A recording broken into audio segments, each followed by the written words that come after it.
Hi friends, இன்றைக்கி Friday குட்டி vlog தான் பார்க்க போகிறோம். நம்ம இப்போ கோவிலுக்கு தான் போயிட்டுருக்கோம். எப்பயுமே வந்து கஷ்டத்தில் நம்ம சாமி கும்பிட்றத விட ஹாப்பியாக இருக்கும்போது சாமி கும்பிட்டா தான் சாமி இன்னும் ஹாப்பினஸை தரும்.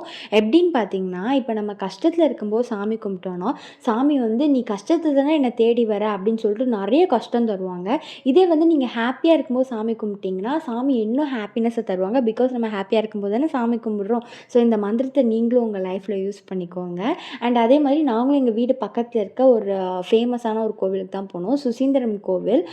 இங்கே இந்த கோவில் என்ன ஸ்பெஷல்னா, சிவன், பிரம்மா, விஷ்ணு 3 பேருமே வந்து ஒரே கருவறையில் இருப்பாங்க. 3 பேரும் ஒன்றா இருக்க கோவில் வந்து ரொம்ப கம்மி.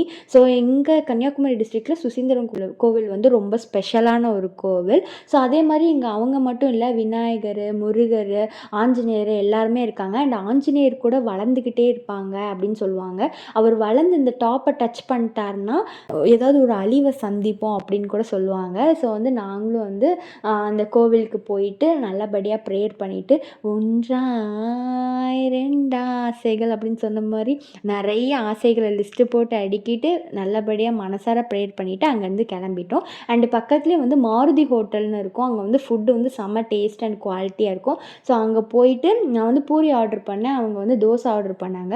பட் எப்பயுமே நான் வாங்குறத விட அவங்க வாங்குறது தான் டேஸ்ட்டாக இருக்கும். ஸோ எப்பயும் போல் நான் பிடுங்கி சாப்பிட்டுட்டு வீட்டுக்கு கிளம்பியாச்சு. நெக்ஸ்ட்டு குட்டி விலாகில் பார்க்கலாம். பாய்.